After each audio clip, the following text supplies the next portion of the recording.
ಪ್ರತಿಯೊಬ್ಬರ ಭಾರತೀಯ ಉಸಿರು. ಬಂದಂಥ ಸಮಸ್ತ ಜನತೆಗೆ ನಮಸ್ಕಾರ.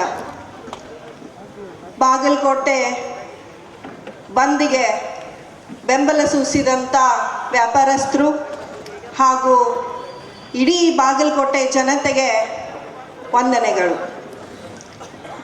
ಇವತ್ತು ಅಮಿತ್ ಶಾ ಅವರು ಆ ಒಂದು ಕುರ್ಚಿ ಮೇಲೆ ಕುಂಡ್ರಕ್ಕೆ ಕಾರಣನ ಸಂವಿಧಾನ.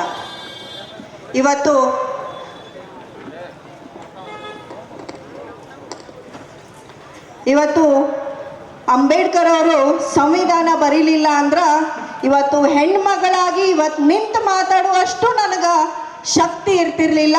ಒಂದು ದೇಶದಲ್ಲಿ ಒಂದು ಸಮಾನತೆ ಇರ್ತಿರ್ಲಿಲ್ಲ. ಇವತ್ತು ಹೆಣ್ಮಗಳಾಗಿ ಇವತ್ತು ಈ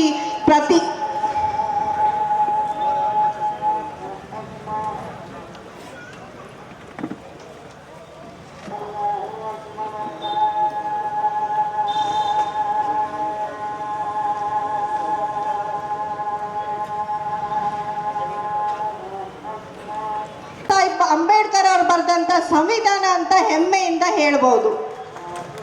ಇವತ್ತು ಅಮಿತ್ ಶಾ ಅವ್ರು ಹೇಳ್ತಾರ ನಿಮಗೆ ದೇವರು ನಿಮಗೆ ಸ್ವರ್ಗ ಸಿಗುತ್ತಂತ. ಆದರೆ ಇವತ್ತು ನಾ ಅವ್ರಿಗೆ ಹೇಳಕ್ಕೆ ಇಚ್ಛಪಡ್ತೀನಿ, ನಮ್ಮ ದೇವರು ಸಂವಿಧಾನದಲ್ಲೇ ಇದ್ದಾನ, ಅದು ನಿಮಗೆ ಬೇಕಾಗೈತಿ. ಇವತ್ತು ನೀವು ಮೋದಿ ಮೋದಿ ಅನ್ನೋದು ಬಿಟ್ಟು ನೀವು ಸಂವಿಧಾನ ಅನ್ರಿ, ಅವಾಗ ನಿಮಗೆ ಗೊತ್ತಾಗತ್ತ ಏನು ನಮ್ಮ ಸಂವಿಧಾನ ಮಹತ್ವ ಅಂತ. ಇವತ್ತು ಸಂವಿಧಾನ ಇರಲಿಲ್ಲ ಅಂದರೆ ನೀವು ಆ ಕುರ್ಚಿ ಮೇಲೆ ಕುಂತ ಈ ಒಂದು ನಮ್ಮ ಸಂವಿಧಾನಕ್ಕೆ ಮಾತಾಡುತ್ತೀರಲ್ಲ, ನಿಮಗೆ ಕರೆನ ನಾಚಿಗೆ ಬರಬೇಕು. ಬರುವಂಥ ದಿನಮಾನದಲ್ಲಿ ಇದೇ ರೀತಿ ನೀವು ಮಾತಾಡ್ಕೊಂಡು ಹೋದ್ರ ಈ ಒಂದು ಹಿಂದಿನ ಚುನಾವಣೆಯಲ್ಲಿ ನಿಮಗೆ ಪಾಠ ಕಲಿಸಾರ. ಇದೇ ರೀತಿ ನೀವು ಮಾಡಕ್ಕೆ ಹೋದ್ರಿ ಅಂದ್ರೆ ಮುಂಬರುವ ದಿನದಲ್ಲಿ ನೀವು ಪಂಚಾಯಿತಿಗೂ ನಿಂದ್ರಲ್ಲಂಗ ಜನ ಮಾಡ್ತಾರ ಅಂತ ಹೇಳಕ್ಕೆ ಇಚ್ಛಪಡ್ತೀನಿ. ಇವತ್ತು ನಾನು ಪ್ರಧಾನಮಂತ್ರಿ ಅವರಿಗೆ ಹೇಳಕ್ಕೆ ಇಚ್ಛಪಡ್ತೀನಿ, ಮಾತಾಡಿದಂಥ ಅಮಿತ್ ಶಾ ಅವ್ರನ್ನ ಮಿನಿಸ್ಟರ್ ಪೋಸ್ಟಿಂದ ತೆಗೆದು ಅವ್ರನ್ನ ಗಡೀಪಾರು ಮಾಡಬೇಕು ಅಂತ ನಮ್ಮೆಲ್ಲರಿಗೂ ಒಂದು ಧ್ವನಿ ಅಂತ ಹೇಳಕ್ಕೆ ಇಚ್ಛಪಡ್ತೀನಿ.